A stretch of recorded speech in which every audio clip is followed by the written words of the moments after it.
वैसे तो भोजन में क्या खाएं और क्या ना खाएं, ये लोगों का निजी और व्यक्तिगत फैसला होता है।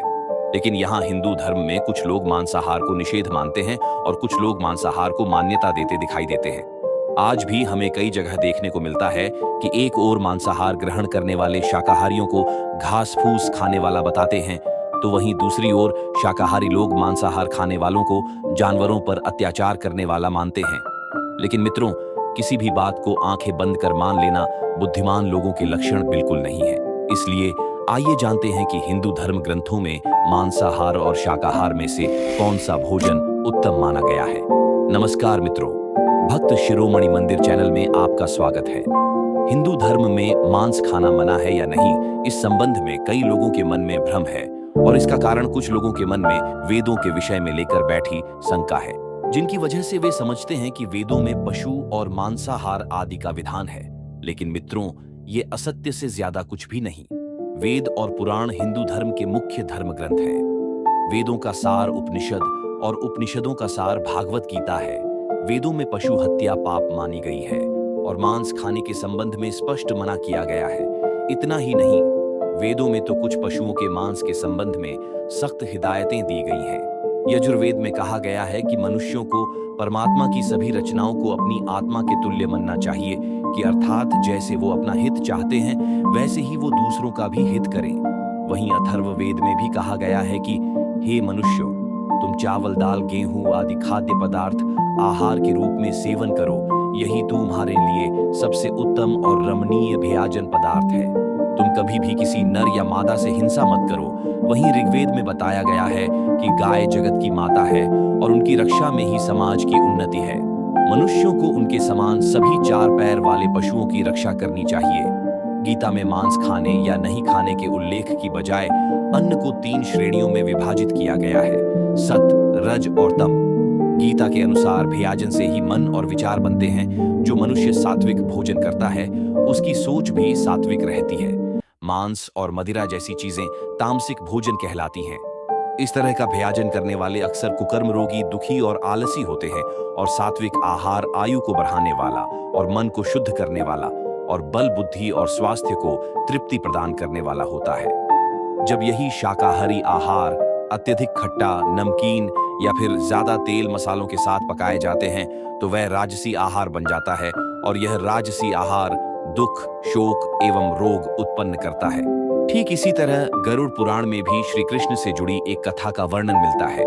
गरुड़ पुराण की इस कथा के अनुसार बचपन एक दिन श्री कृष्ण यमुना किनारे एक पेड़ के नीचे बैठकर बांसुरी बजा रहे थे कि उसी समय एक हिरण्य दौड़ता हुआ वहां आया और उनके पीछे जाकर छिप गया।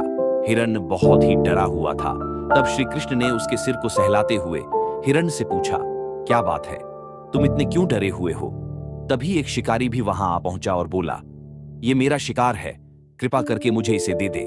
तब भगवान श्री कृष्ण बोले, हर जीवित प्राणी पर सबसे पहले उसका खुद का अधिकार होता है, ना कि किसी और का। ये सुनकर शिकारी को क्रोध आ गया। उसने गरजते हुए कहा, ये मेरा शिकार है, इसे मैं पकाकर खाऊंगा, तुम मुझे ज्ञान मत दो। इस पर भगवान कृष्ण पुनः बोले, किसी भी जीव को मारकर खाना पाप है। क्या तुम पाप के भागी बनना चाहते हो? मांसाहार पुण्य है या पाप, क्या तुम नहीं जानते? तब वे शिकारी बोला, मैं आपके जैसा ज्ञानी नहीं हूं, मैं क्या जानूं मांसाहार पुण्य है या पाप। मैं तो बस इतना जानता हूं कि अगर मैंने शिकार नहीं किया तो मुझे खाना नहीं मिलेगा। मैं इस हिरण को जीव बंधन से मुक्त कर पुण्य ही तो कमा रहा हूं, फिर क्यों आप मुझे इस पुण्य को कमाने से मना कर रहे हैं? जहां तक मैंने सुना है, जीव हत्या तो शास्त्रों में भी उचित बताई गई है। राजा भी तो शिकार किया करते हैं, फिर क्या ये पाप सिर्फ मुझ निर्धन के लिए ही है? ऐसे तमाम तर्क देते हुए शिकारी ने फिर श्री कृष्ण से पूछा, अब आप ही बताइए, मांसाहार पुण्य है या पाप? शिकारी के मुख से ऐसी बातें सुनकर भगवान श्री कृष्ण समझ गए कि इसकी बुद्धि मांस खाने के कारण तामसिक हो गई है और उसने सोचने और समझने की बुद्धि भी खो दी है। फिर भगवान श्री कृष्ण बोले, मैं तुम्हें एक कथा सुनाता हूं, जिसे सुनने के बाद तुम ही बताना कि मांसाहार पुण्य है या पाप। वे शिकारी सोचने लगा कि इस कथा को तो मैं सुन ही लेता हूं, मेरा मनोरंजन भी हो जाएगा और बाद में मुझे इस हिरण का मांस भी मिल जाएगा। फिर श्री कृष्ण ने अपनी कथा आरंभ की। एक बार मगध में अकाल की वजह से अन्न का उत्पादन कम हो गया।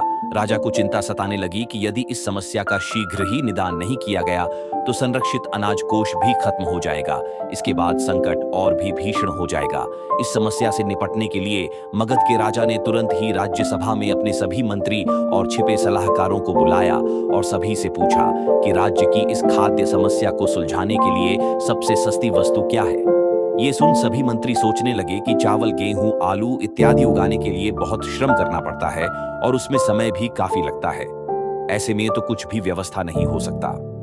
तभी शिकार का शौक रखने वाले एक मंत्री ने खड़े होकर महाराज से कहा, महाराज, मेरे मुताबिक सबसे सस्ता खाद्य पदार्थ मांस है। इसके लिए धन भी खर्च करना नहीं पड़ता और पौष्टिक खाना भी मिल जाता है। ये सुनकर सभी सामंतों ने इस बात का समर्थन कर दिया, लेकिन मगध के प्रधानमंत्री अभी भी चुप थे। ये देख राजा ने प्रधानमंत्री से पूछा कि आप क्यों चुप हैं? आप कुछ कहते क्यों नहीं? आपका क्या मत है? इसके बाद प्रधानमंत्री ने कहा, मैं ये नहीं मानता कि मांस सबसे सस्ता पदार्थ है, फिर भी इस विषय पर मैं अपने विचार आपके सामने कल रखूंगा।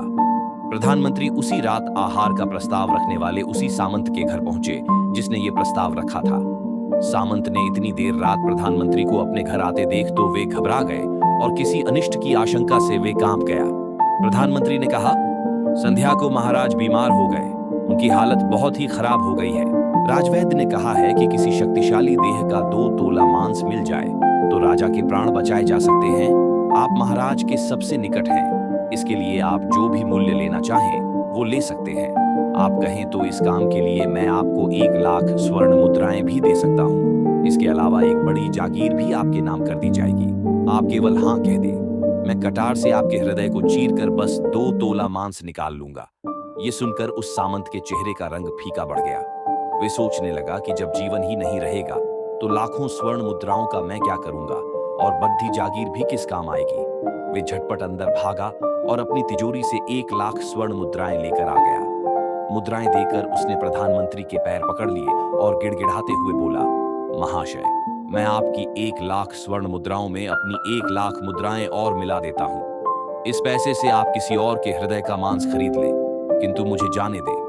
मेरी आपसे यह विनती है कि यह बात किसी और को पता न चले। इसके बाद फिर प्रधानमंत्री ने कहा, सामंत जी, आप शरीर से बलिष्ठ हैं, आपकी कदकाठी भी महाराज से मिलती है, इसलिए राजवैद्य ने खास तौर पर आप ही का नाम लिया है।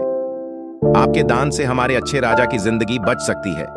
यदि आप मान लें तो मैं आपको प्रधानमंत्री का पद देने के लिए भी तैयार हूं और खुद आपका कर्मचारी बनकर रहूंगा। खुद को फंसता हुआ देव सामंत ने अंगवस्त्र और जूते पहन लिए। फिर उसने प्रधानमंत्री से याचना की कि मैं इसके योग्य नहीं हूं। जब प्राण ही नहीं रहेंगे तो मैं प्रधानमंत्री पद का या फिर राजा का सिंहासन भी मिल जाए तो मैं उसका क्या करूंगा। आप चाहें तो मेरा सब कुछ ले लें, परंतु मुझे छोड़ दें। इतना कहकर वे अपने घोड़े की ओर भागा और घोड़े पर छलांग लगाकर बैठ गया। वे अभी चलने को ही था कि प्रधानमंत्री ने घोड़े की रस्सी पकड़ ली और सामंत से बोला कि आपको कहीं भागने की जरूरत नहीं है, आप यहीं आराम से घर पर ही रहो, मैं कहीं और जाकर प्रयास करता हूं।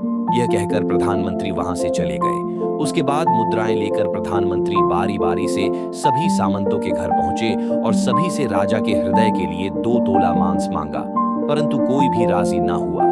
सबने अपने बचाव के लिए प्रधानमंत्री को 1 लाख से 5 लाख मुद्राएं तक दी और इस प्रकार प्रधानमंत्री ने एक ही रात में 1 करोड़ों स्वर्ण मुद्राएं जमा कर ली और सुबह होने से पहले ही अपने महल में पहुंच गया। अगली सुबह राजसभा में सभी सामंत समय से पहले ही पहुंच गए। सभी यह जानने को बेचैन थे कि राजा का स्वास्थ्य कैसा है, लेकिन कोई भी किसी को रात की बात नहीं बता रहा था। थोड़ी देर बाद राजा सभा में अपने चिरपरिचित अंदाज में आए और सिंहासन पर आकर बैठ गए। सभी सामंतों ने देखा कि राजा तो कहीं से भी अस्वस्थ नहीं लग रहे, उन्हें तो कुछ हुआ ही नहीं था। प्रधानमंत्री ने उनसे झूठ बोला। हर सामंत के मन में यही विचार चल रहा था। तभी प्रधानमंत्री ने राजा के समक्ष 1 करोड़ स्वर्ण मुद्राएं रख दी। राजा ने पूछा, ये स्वर्ण मुद्राएं किसके लिए हैं और कहां से आई? तब प्रधानमंत्री ने जवाब दिया, हे महाराज, 2 तोले मांस के लिए इतनी धनराशि जुटाई है, लेकिन मांस ना मिला।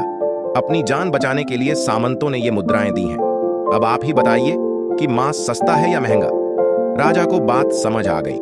उन्होंने प्रजा से अतिरिक्त परिश्रम करने का निवेदन किया और राजकीय अनाज भंडार में से अनाज निकालकर श्रमिकों को दिया।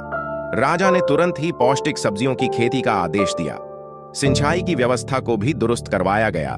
वो 1 करोड़ स्वर्ण मुद्राएं इसी कार्य के लिए और श्रमिकों के कल्याण के लिए खर्च की गई।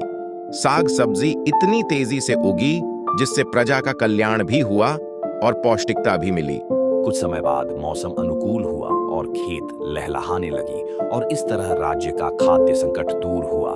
स्वयं परमात्मा से ये ज्ञान पाकर शिकारी परिपूर्ण हो गया और उसे ज्ञान की प्राप्ति हो गई। वह जान गया था कि महानता जीवन लेने में नहीं बल्कि जीवन देने में है। शिकारी ने भगवान के आगे हाथ जोड़े और वहां से चला गया। उसने कसम खाई कि वह अपने संपूर्ण जीवन में किसी को भी कभी चोट नहीं पहुंचाएगा। तो मित्रों, जीवन का यही मूल्य भगवान श्री कृष्ण हमें इस कथा के जरिए समझाना चाहते हैं कि हम ये ना भूलें, जिस तरह हमें अपनी जान प्यारी है उसी तरह सभी जीवों को भी अपनी जान प्रिय होती है। तो दर्शकों, इस कथा को जानने के बाद अब ये आप पर निर्भर करता है कि आप कौन सा आहार ग्रहण करना चाहते हैं। परंतु विज्ञान भी इस बात को प्रमाणित कर चुका है कि हमारे शरीर के लिए मांसाहार की अपेक्षा शाकाहार भोजन ज्यादा फायदेमंद है। वैज्ञानिकों की माने तो जहां एक ओर शाकाहार हमारे शरीर रोग प्रतिरोधक क्षमता बढ़ाने का काम करता है, वहीं दूसरी ओर शाकाहार से हमारी आयु भी बढ़ती है। लेकिन कुछ लोगों के मुताबिक कुछ धर्म ग्रंथों में मांसाहार को सही बताया गया है, परंतु ये सारे भ्रम उन ग्रंथों में वर्णित मंत्रों और श्लोकों के गलत अर्थ के प्रचार प्रसार और हिंदुओं में होने वाली पशु बलि के कारण फैले हुए हैं। जिन जीवों को मारकर आप खा रहे हैं उन्हें तो प्राण बचाने का अवसर भी नहीं मिलता। बर्बरता सिर्फ वही नहीं है जहां इंसान का रक्त बहता है, बर्बरता उसे भी कहा जाता है जहां स्वार्थ के लिए किसी जीव की हत्या कर दी जाए। अंत समय आते आते हम जिंदगी भर के पापों के लिए सुकर्म करने की कोशिश करते हैं, परंतु हम ये भूल जाते हैं कि जब वे जीव हमारे लिए काटा गया और हमारे लिए तड़पा तो उसका श्राप हमें इस जीवन में ही नहीं बल्कि अगले जीवन तक नहीं छोड़ता। तो दर्शकों, उम्मीद करता हूं कि आपके कई भ्रम इस वीडियो को देखने के बाद टूटे होंगे। अगर आपको आज की हमारी ये वीडियो पसंद आई है तो इसे ज्यादा से ज्यादा लाइक और शेयर करें। साथ ही ऐसी और भी पौराणिक और आध्यात्मिक वीडियो देखते रहने के लिए हमारा YouTube चैनल को सब्सक्राइब कर लें।